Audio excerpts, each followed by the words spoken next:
Hello everybody. So today I'm going to teach some basic concepts connected to identity. Okay, let's start.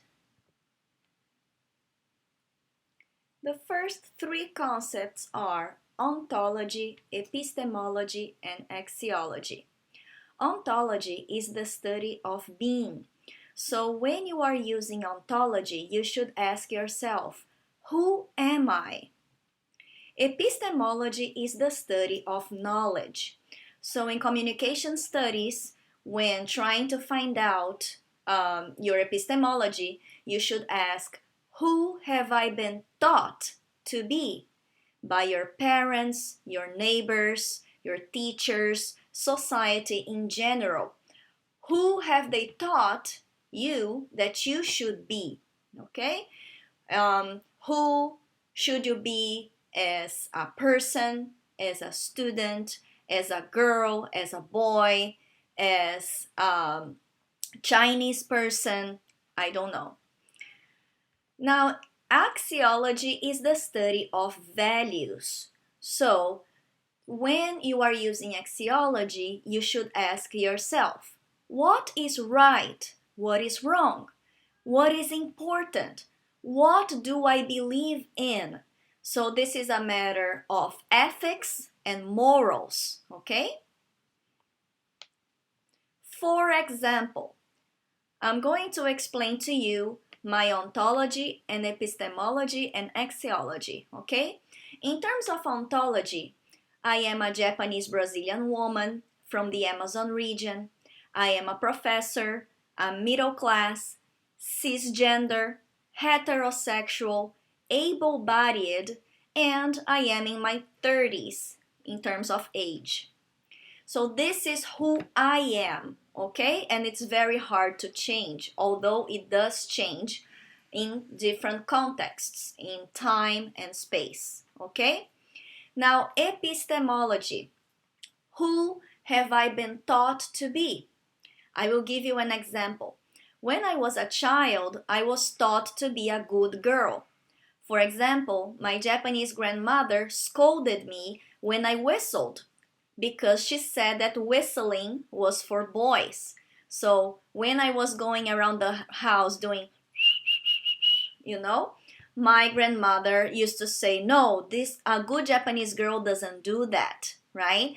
This means that my grandmother has taught me what a good Japanese girl should be, right? Now, in terms of axiology, what do I think is right and what do I think is wrong? I personally believe in social justice.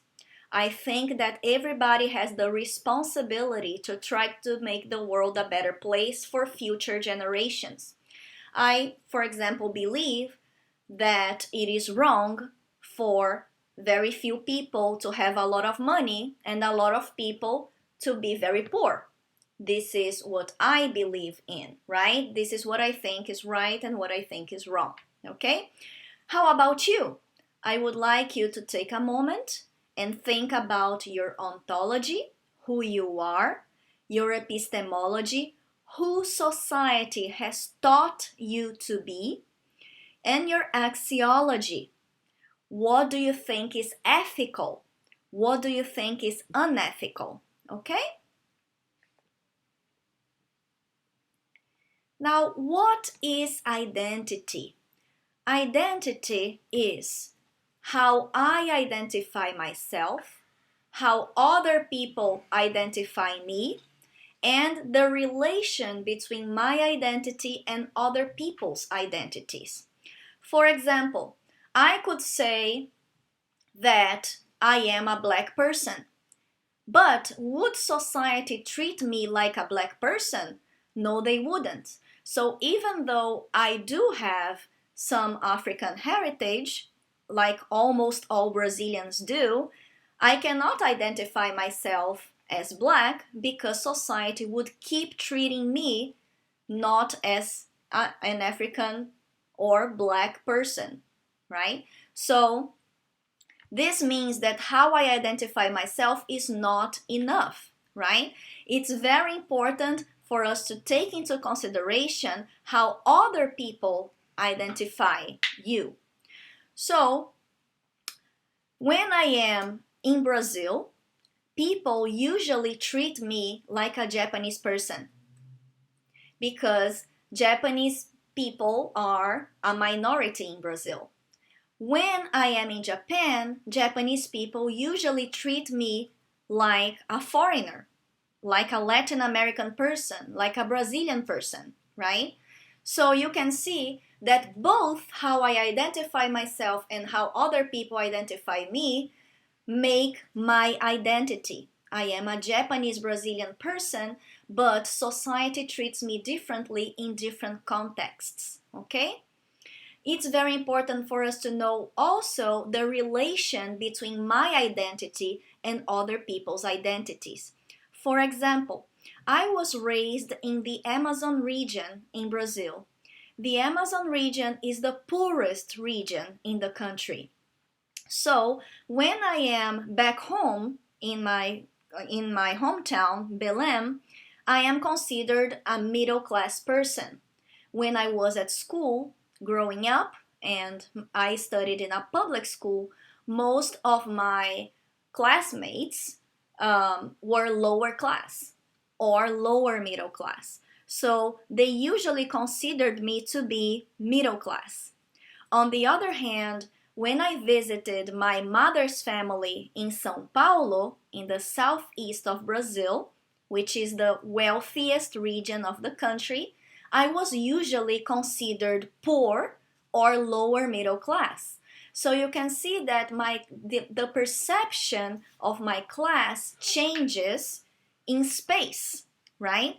So the relation between my identity and other people's identities change when I am in the Amazon and when I am in the southeast of Brazil. So let's see here some examples of identities. I will give you 7 examples: race, class, gender, sexuality, disability, age, and appearance. So let's start with race.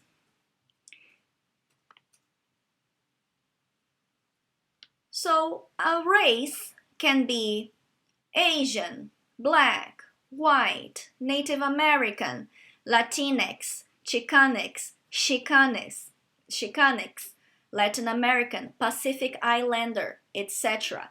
Those are some categorizations of race. Of course, each country has its own different categorization of race, right? So in the United States, you would classify a person as Native American, as Hispanic in official documents. In Brazil, on the other hand, they would be classified in a different way. For example, in Brazil, in the census, there is the category brown.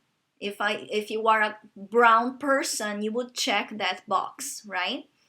Now, ethnicity is very similar to race. However, historically, race has been used in a negative sense, right? So, generally, race would be Black, it would be Hispanic or Asian. On the other hand, ethnicity popularly is used with a more positive connotation. So, for self-affirmation, for pride, for example, I am proud of being of Irish descent. That would be different from saying I am proud of being Black, okay? Or it would be different from saying, oh, Hispanics are different from white people, right? So the way that these concepts have been used historically is different, okay? Nationality could be Chinese, US American, Colombian, Iranian, Nigerian, stateless, undocumented, and so on.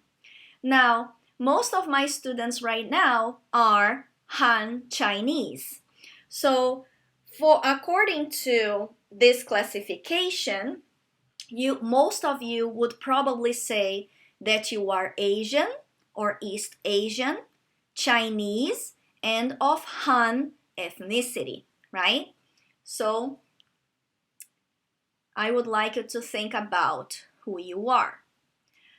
Other categories that are usually racialized, that when you see people with certain languages or religions, you usually think, oh, they might be from this particular race. So in terms of language or dialect or accent, you could say Mandarin is a language, English is a language, Spanish, Amharic from Ethiopia, Cherokee, and so on. In terms of religion, superstition, or mythology, we have Hinduism, Buddhism, Islam, Judaism, Christianity, and so on. Now, it's very important to understand that all identities are embedded in power relations. It means that some groups have more power than others based on their identities. So, for example, who has the power to decide what is a language, what is a dialect, and what is an accent? I will give you the example of Portuguese and Spanish. My mother tongue is Portuguese, but I also speak Spanish. I learned Spanish at school. Now, Portuguese and Spanish are very similar languages. It was super easy for me to learn Spanish because the grammar, the sounds are almost the same. Both of them come from a language called Latin, right? And that's why they are so similar. If they are so similar, why are they officially considered to be different languages instead of dialects or accents? It is because there was a Portuguese empire and a Spanish empire, and very often they were competing against each other. So both of them had elite groups who had the power to decide that those were languages. Languages are usually classified as more important, prominent than dialects and accents, right? So probably those languages that are considered only dialects or accents, they probably belong to groups that have less power, right? And the same can be said of when colonizers came to the Americas. For example, Brazil was colonized by the Portuguese. When the Portuguese arrived in Brazil, they saw that many different indigenous societies spoke many different languages. However, for them, those languages could not be considered real languages. They were just gibberish. So they were very often officially classified as dialects instead of real languages, right? And the same can be said about religion. Usually, groups that practice official religions have more power than those sets of beliefs that are considered to be superstition or mythology. So, when Christians were colonizing the entire world, going around the world and taking people's lands and resources, enslaving people, colonizing people, committing genocide, they saw that those indigenous people in the Americas, in Africa, in Asia, in the Middle East, and so on, they had a lot of beliefs. However, for them, only Christianity was a true religion for those European colonizers. Therefore, they classified what indigenous peoples believed in as superstition or mythology. This assumes that superstitions and mythologies are not true and that only religion is true, right? So we have to be very careful when we use these words, religion, superstition, mythology, because it has a power-laden assumption that religion is more legitimate than superstition and mythology. The systemic oppression based on identity that is connected to race is called racism. Some examples would be whiteness, ultranationalism, for example, xenophobia, which means the fear or hate towards outsiders, English hegemony, which means that the English language today has much more power and is considered superior to other languages. Religious racism, for example, anti-Muslim racism, which involves Islamophobia, right? The idea that Muslim people are all terrorists, for example. This stereotype is connected to religious racism.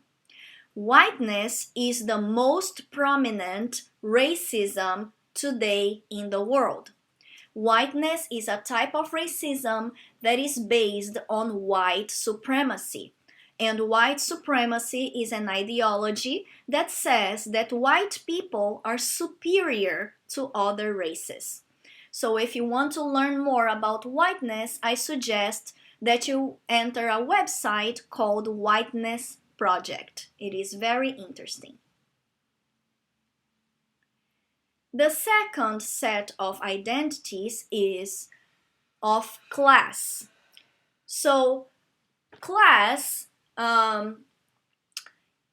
there is usually used to refer to economic capital. So when Karl Marx and Friedrich Engels were writing against capitalism and in favor of communism, they were mostly talking about economic capital. However, Pierre Bourdieu, who was a communist himself, who was a Marxist, he said that economic capital is not the only type of capital. He listed at least 4. These 4 types of capital are economic capital, cultural capital, social capital, and symbolic capital. Economic capital is based on money and private properties. For example, you can be higher class, middle class, lower class, a white collar worker, a blue collar worker, a pink collar worker, and so on. Cultural capital is connected to the knowledge that you have acquired through formal education. Also, knowledge of socially accepted art, etiquette, and so on. For example, people in the countryside have very important knowledge about seasons, about soil, about how to water their crops, and so on. However, this education is usually less valued than the education that you learn at school. So if today I asked you to plant every food that you are going to eat, most of you will not be able to do so because you don't have the necessary informal education or formal education to plant everything that you need to survive, right? Which means that rural people usually have very important knowledge on that matter. But what society, especially urban society, values today is formal education. With formal education, you can get better access to good jobs. Another example of cultural capital would be, I could ask you, what is more valued in society? European classical music or hip hop? Most of you would answer classical music, right? If you go to the president's house and you start to talk about hip hop, they probably would look at you like you probably don't have much class, right? On the other hand, knowledge of classical music can get you places. And the same can be said about etiquette. Knowing all the forks and the knives and the spoons, how to use them on the table, is very valued in society. And of course, usually the etiquette from Europe is more valued than the etiquette of other societies. Social capital would be about social network or the people who you know.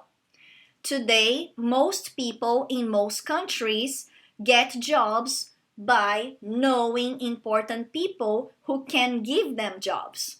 Many of you will probably get a job in the future because your parents, your neighbors, or somebody you know knows somebody, and that somebody can give you a job, right? Now, in the United States of America, in colleges and universities, there are some clubs that are called fraternities and sororities. Fraternities are for young men and sororities are for young women. Now, usually when you when you are accepted into those groups, you get to know a lot of people. And many of those people are children of important families, of higher class families. And they can give you a job in the future or some career opportunities or some scholarship opportunities or some spots in certain universities directly or indirectly.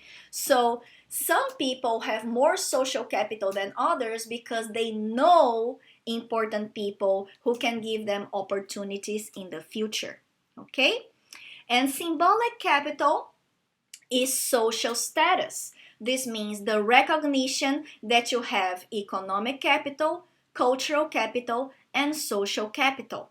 So sometimes a person has money, but they don't look like they have money, and so they are not treated like a higher class person, right? So I know, for example, an uncle who is very wealthy. However, he doesn't like to spend money. So he dresses with rags, very old clothes with holes, and he's missing some teeth, right? So even though he's very rich, when he is around rich people, he is mistreated because rich people think that he doesn't have economic capital, cultural capital, or social capital. They are mistaken. But what he misses is symbolic capital. It's not enough to have money, to have culture, and to know important people if you don't look like you do, right? The systemic oppression based on identity that is connected to class is classism. For example, poverty, labor exploitation, class solidification, the global division of labor, the gig economy, and so on. Here I have a cartoon in which a higher class woman says, "People aren't poor, they live beyond their means." And a higher class man says, "If you don't have it, don't spend it."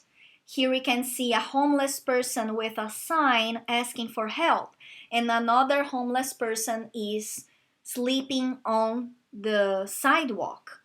And around them, around all those characters, there are many advertisements that encourage consumerism.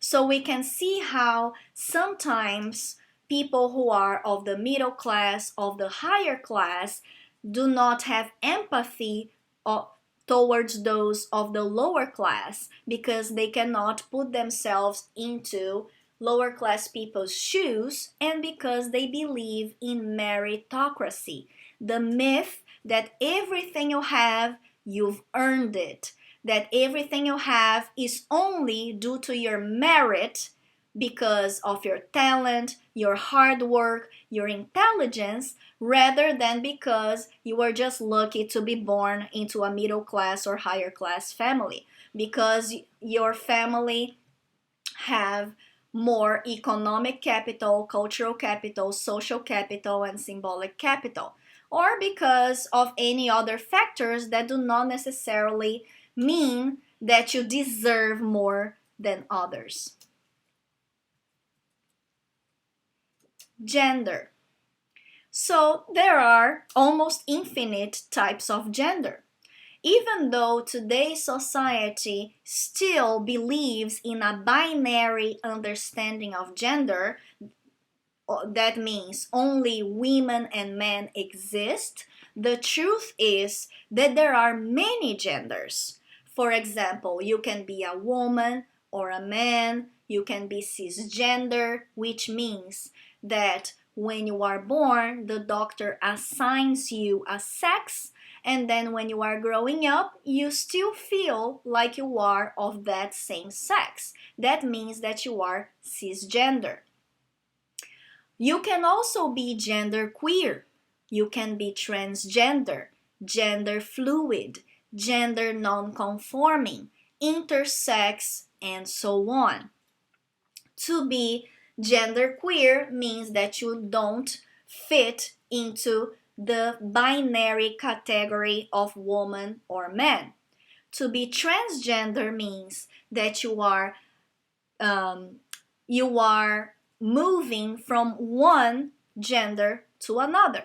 For example, you can be a transgender woman. That probably means that you used to be a boy or a man, and then you transferred into, you became on the outside a transgender woman.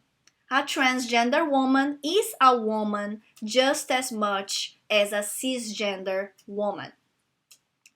You can be gender fluid, which emphasizes that all our identities, including gender, are not fixed, are not always the same in time and space, but they actually can change from one period of your life to another, for example. A gender non-conforming person can be a person who does not believe that they fit as a woman or as a man. They don't feel like they are a woman or a man, so they don't conform to either. And intersex is a person who is born with genes or sexual organs that belong to both sexes, male and female. Systemic oppressions that are connected to gender are sexism, cisgender normativity, patriarchy, misogyny, and so on. So sexism is the most common cited one, right? And it is usually based on male privilege, on male supremacy, right? So sexism basically tries to tell you that men are superior to women.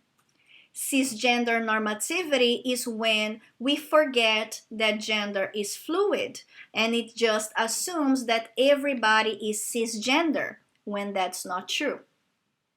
Patriarchy comes from the word pater, which means father. So the same way as other political systems like oligarchy, patriarchy means that the father or the father figure in your family or in society should rule over others, should control other people, right? So an example would be the Western Christian type of marriage. In this type of marriage, a woman dresses in white because the white dress symbolizes virginity, because women are expected to be married virgins. Then she walks down the aisle with her father because she is believed to be the private property of her father. And then her father gives her to the groom, who will be her husband. That means that the private property of the father, the bride, becomes the private property of the groom, her husband, right? So this whole ceremony is a sign of patriarchy, the idea that the male head of the family should own the other members of the family or society, okay? And misogyny is hate or contempt towards women or girls. In this image, you can see a street protest in South Africa against rape culture.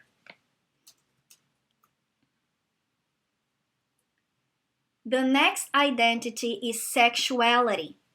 So some examples are lesbian, gay, bisexual, queer, asexual, and so on. Lesbians are women who can have sexual or romantic feelings towards other women.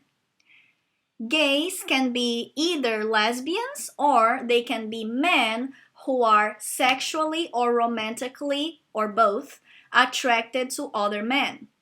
Bisexual people are those who are attracted to both genders or to all genders. Queer is an umbrella term that can refer to any kind of gender or sexuality that is not straight, that is not heterosexual or not cisgender, and so on. Asexual is a person who does not have sexual attraction towards anybody. So they can fall in love, they can have romantic feelings towards others, but they usually don't feel sexual attraction towards others, which means they don't really want to have sexual intercourse. These three people here in the image are Patrice Cullors, Opal Tometi, and Alicia Garza. And they are the founders of the Black Lives Matter movement. Why is this important? It is important because in the mass media, usually the focus of the conversation is only on heterosexual cisgender black men. However, the truth is that the founders of the Black Lives Matter movement are three black queer women.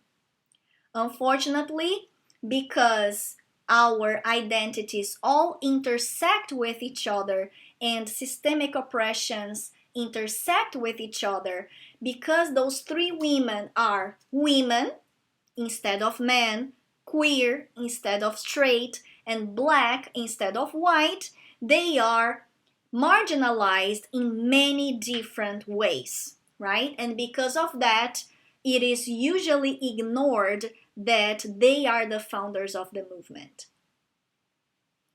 The systemic oppression connected to sexuality is heterosexism, for example, homophobia, or heteronormativity, which is the idea that only heterosexual people are normal and that homosexual, bisexual people are abnormal, which is not true.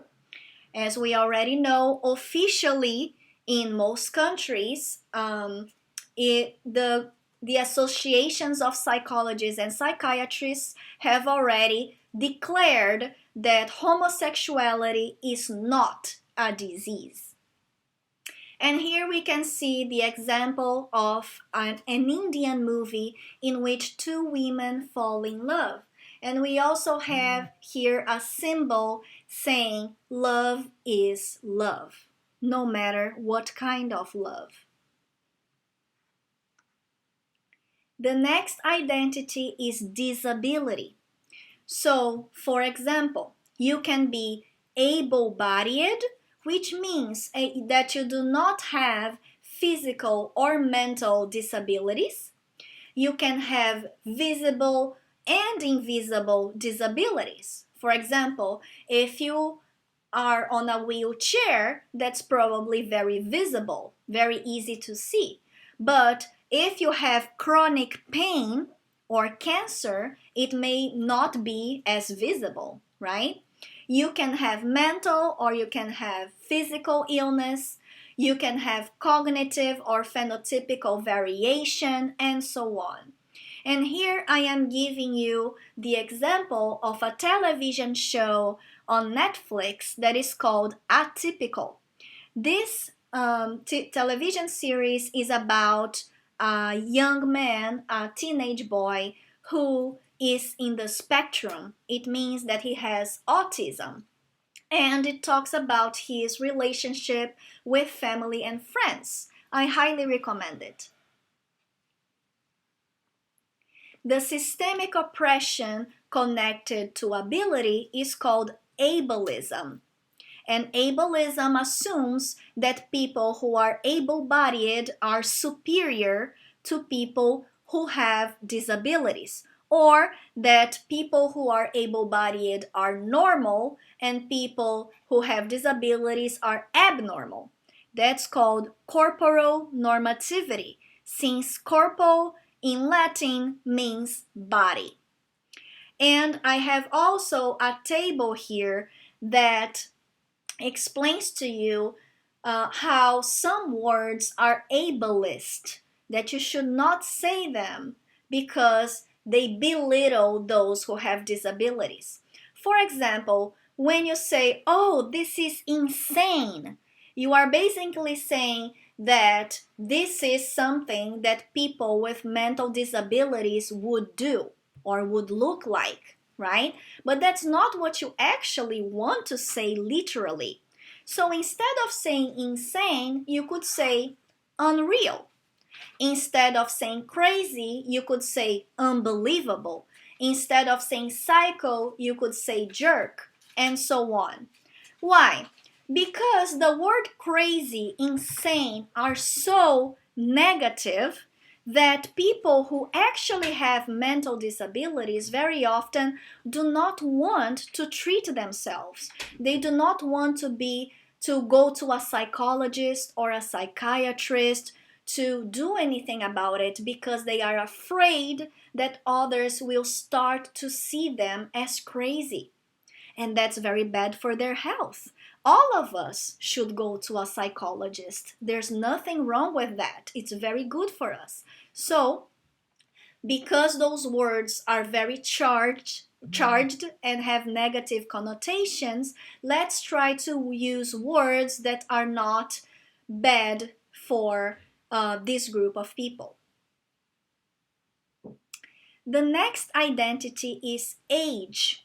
You can be underage, young, adult, and adult. You could be old or elderly. You can be in the reproductive age or post-reproductive age, etc. So we can see many differences in generations. In the United States specifically, those generations are called baby boomer, Generation X, Generation Y, and Generation Z. For my students who are Chinese, you probably know that there are many conflicts between different generations because they have grown up in very different contexts, right? So very often they have different epistemologies, ways of thinking, and they also have different axiologies, which means different values, different ethical commitments, different beliefs, and so on, right? The systemic oppression connected to age is called ageism. In this image, we see that there are 4 job candidates who are waiting to have a job interview. 3 of them are young. There are 2 young men and 1 young woman. And 1 of them is an old lady. Now, the 3 young candidates are looking at her with pity or with contempt or with disbelief, right? Why does it happen? Because of ageism. because there are many stereotypes about old people, that they cannot work as well as young people, that they cannot learn new technologies, that they are not as competent as others. And so, because of that, a lot of old people today are unemployed in many countries. And the last identity that I'm going to talk about is appearance, physical appearance. So you can be in the ideal model of beauty. For example, if you are white, or if you have light skin, if you're tall, skinny, if you have big eyes. If you are a woman, you would probably be expected to have big boobs as well, and a very tiny waist, right? Long legs, and so on. You can also be considered exotic. For example, if you're tanned or curvy, if you have slanted eyes like I do, if you are from a country or region that is considered exotic. In my case, I am from the Amazon region, so people very often tell me that I am exotic. Now, this kind of language comes from colonialism, because when Europeans were colonizing the Americas, Africa, Asia, and so on, they would say that Europeans were the norm, they were normal, whereas we, from the colonized places, were exotic. Now, exo means outside, right? It means that we are outsiders. And that's why, even though when you say that somebody is exotic, you might be thinking that it's a good thing, that you are complimenting the others, but actually it has a colonial history. You can also be considered sexy or unattractive, and so on. In this image, you can see a man and a woman looking in the mirror. When the woman who is skinny looks at the mirror, she thinks that she is fat. Her image in the mirror is of a fat woman. But when the skinny man looks in the mirror, his image is of a very muscular, strong man, right? And this can show how appearance is directly connected to gender. Women and men have different self-images because of unfair expectations in society of what a woman should look like or what a man should look like. Some systemic oppressions connected to appearance are an oppressive ideal of beauty, lookism, and sizeism, for example, fat phobia. Here in this image, we can see filters on social media in which people want to look prettier by blurring their skin so that the pores don't appear, by taking off any blemishes, by making their eyes brighter and larger, and so on. Now, extensive research has already shown that the ideal of beauty all around the world is becoming wider. It is more and more similar to the ideal of beauty of Europe and Caucasian United States, right? So today, women all around the world, for the most part, and increasingly, want big boobs, long legs, light skin, and so on. And in order to achieve that, we do plastic surgery, we take medicine that is bad for our health, we do diets that are very bad for you and that can even cause anorexia or bulimia. We also put creams in our faces to make our faces lighter, to make the color of our skin lighter, we also glue, we Asian women glue our eyelids to make our eyes look bigger, or even do plastic surgery in our eyes to do so. So all those procedures that we do to try to look prettier, they are feeding into a beauty industry, and most owners and CEOs of the beauty industry are men, right? So those men, most of whom are also white and or from a predominant ethnic identity and wealthy, they are profiting from the fact that we consumers feel ugly. The uglier we feel, the more the beauty industry profits, right?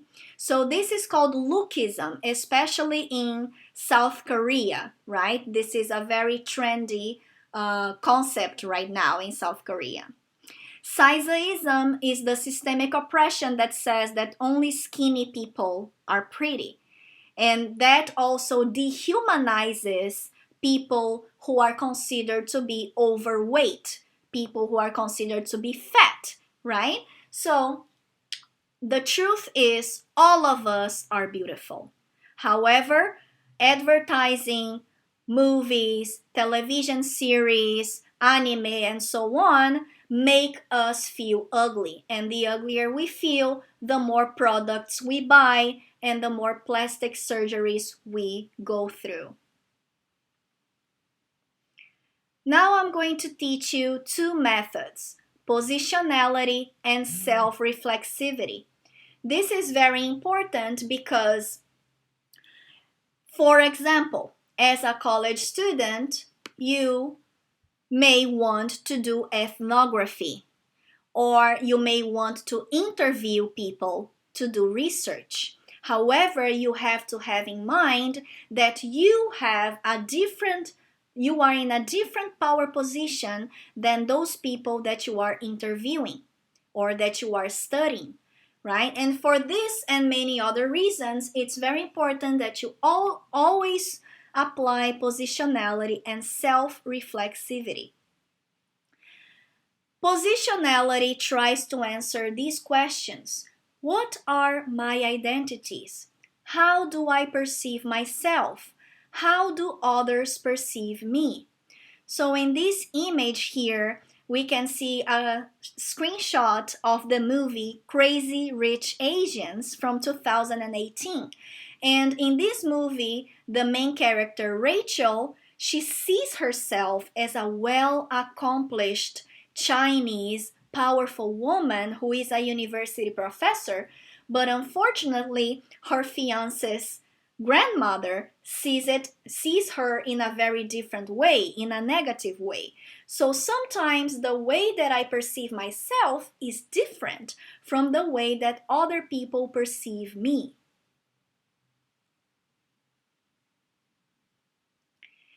So I would like you to make a list of your identities in terms of race, class, gender, sexuality, disability, age, and appearance. All right?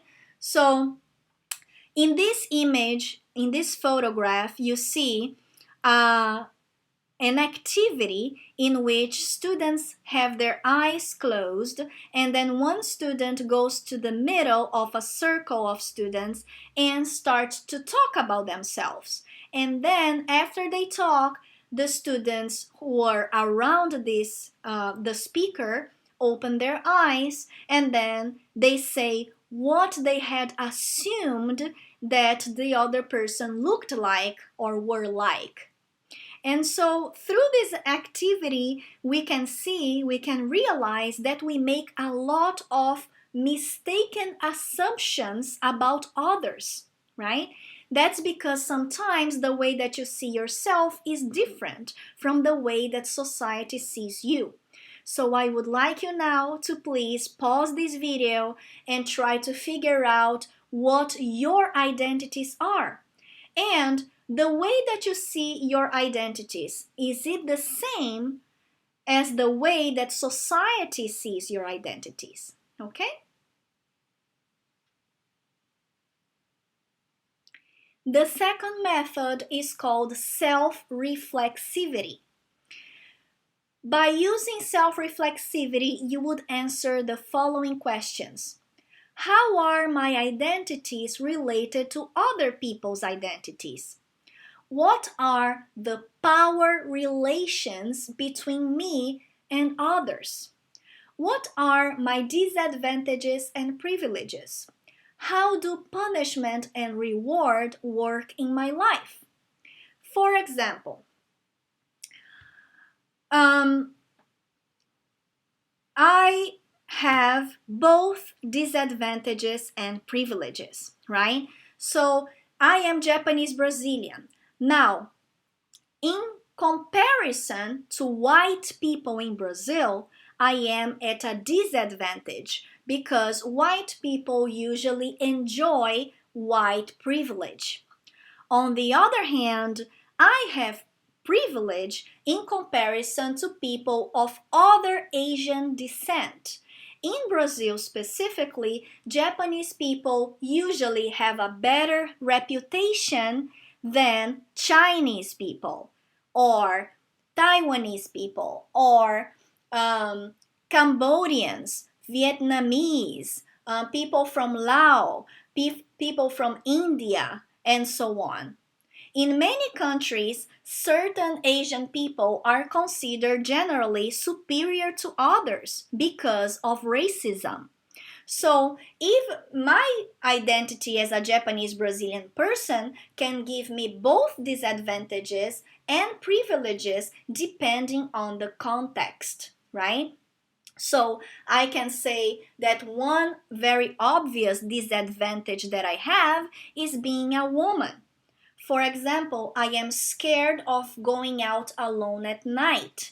Why? Because rape is everywhere, right? On the other hand, if I were a man, I probably would not be as scared of being raped, right? That's because of male privilege. And an obvious privilege that I have is that I am middle class. I have never been hungry. I have never been homeless. I've always had food and shelter. So obviously I have class privilege, right? Now, how do punishment and reward work in my life? When I was a child, I used to be very good at school. So my mother is a university professor, a professor of biology. So she used to help me with homework. She used to teach me. She used to use formal Portuguese at home. She used to talk to me in formal Portuguese language. On the other hand, many of my classmates were of lower class, and their parents had never finished school. Many of their parents didn't even have a high school degree. So sometimes my classmates' parents could not help them with homework, or they couldn't help them to apply for a master's degree or to apply for scholarship, right? To apply for study abroad programs. And I knew how to do all of that because I was just lucky to be born into a middle class, highly educated family. So, in this situation, when I was a child, I used to do speeches in front of everybody in the classroom in Portuguese. And my teacher sometimes would say, "Oh, why aren't you just like Moana? You should try to be like her because her speeches are so good, because her Portuguese is good," right? So this was how I was rewarded for something that I didn't actually deserve, I didn't actually earn, right? Even though I worked hard to go well at school, I studied hard, still, many of my classmates also studied hard, but they could never get to my level of Portuguese just because they did not have the same class privilege that I had, right? So my classmates were punished and I was rewarded just because of our class identities. In this image right here, we can see two characters. One character is a higher class young boy, a young man. And this higher class young man is on top of a limousine, and his parents are inside the limousine, very happy about it. Now, the other character is a graduate. He has a graduation hat, but he is of lower class, and he is pulling his parents who are on top of a very poor type of car or chariot. So both of them are about to run in a race. Now, who is going to get there first? If the higher class student is on top of a limousine and the other student of the lower class is pulling his parents, of course that the higher class student will arrive first. He will win the race. So this example shows the myth of meritocracy. Other questions that you should ask yourself when using self-reflexivity are: am I a good ally to those who are disadvantaged in relation to me? Do I assume responsibility for the relationships and structures in which I participate? What are my stakes in choosing to engage in or disengage from dialogues about structural oppressions? So, for example, I am cisgender and heterosexual. However, I try my best to listen closely to my friends who are queer.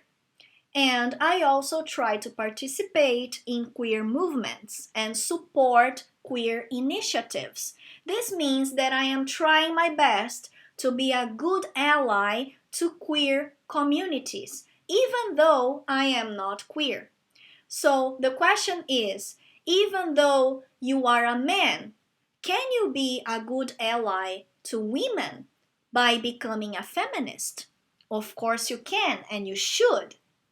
Even though you are middle class, can you build solidarity with poor communities, with impoverished communities? Can you care about poverty? Yes, you can, and you should. This is what self-reflexivity is about. Now, the second question is, do I assume responsibility for those relationships and structures? We should. For example, my father's family is Portuguese. Probably, I don't know, but probably some of my ancestors owned slaves or participated in the colonization of Brazil. I don't know. And even if they didn't, the fact that they were mostly understood as white also made them enjoy a lot of white privilege. So even though I personally did not have slaves, I've never had slaves, and I've never personally tried to colonize indigenous lands, today I enjoy those privileges. Today I live on land that used to belong to indigenous people, that is rightly theirs, right? Today, I still enjoy the privilege of not being treated like a black person, because in Brazil, black people are generally treated worse than white and Asian people, right? So I have to assume responsibility for those privileges that I enjoy, even though it was not personally my fault, right? But I still enjoy the privileges. So one metaphor for that is I haven't built this bad house, but I live inside this house. And the third question is, what are my stakes? Why? Because I used to teach in a university that was predominantly white, and in which most of my students used to be of the higher middle class or higher class. And when I was talking about class privilege and white privilege to them, very often some students would get defensive, sometimes angry, frustrated, right? Or have guilt. Now, because of these negative feelings, sometimes they chose not to participate in conversations anymore. They would leave the classroom, they would stop listening to lectures, they would get angry and shout. Some of them even became violent, some of them would try to sue their professors and many other kinds of destructive behaviors. So, when I am becoming defensive, when I am feeling bad because I realize that I have privileges, I should stop and reflect on these feelings. Why am I feeling this way? Should I stop talking about it? Should I disengage from this conversation? But in communication studies, we believe that even when we feel uncomfortable talking about privilege, we should still talk about it, because that's how we can deal with those feelings and learn from them. In this photo, we have a street protest for feminism in Argentina. There is a man who is shirtless and he is carrying a sign that says, "I'm semi-naked, surrounded by the opposite sex, and I feel protected, not intimidated. I want the same for women." So as you can see, even though this man does not usually suffer from rape culture directly, he still is trying to become a good ally for women. He is trying to participate in the feminist movement, and that's what all men and women should do. In conclusion, all identities, race, class, gender, and so on, and all systemic oppressions such as racism, classism, sexism, and so on, intersect with each other. You can never analyze one separated from the other, right? I am not just a Japanese Brazilian person, I am not just a woman. I am both. I am a Japanese Brazilian woman. This means that if I were a Japanese Brazilian man, I would have very different experiences with privilege and disadvantage than I am right now, right? Second point, we have privileges just because of some of our identities. For example, Han privilege, white privilege, class privilege, male privilege, heterosexual privilege, cisgender privilege, and so on.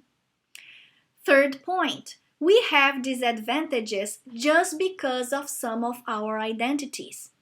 For example, being from an ethnic community, an ethnic minority, from a rural lower class family, being a woman, and so on. So because of that, Audre Lorde says, there is no such thing as a single issue struggle because we do not live single issue lives. It means that when we are talking about women, we also have to talk about class. We also have to talk about race, ability, age, appearance, everything together. We should not think about only one issue because all issues are connected to each other. So I hope you have learned the most important concepts connected to identity in communication studies, and I'll see you in the next video. If you would like to ask questions, you can do so directly to my email or you can comment below. Thank you.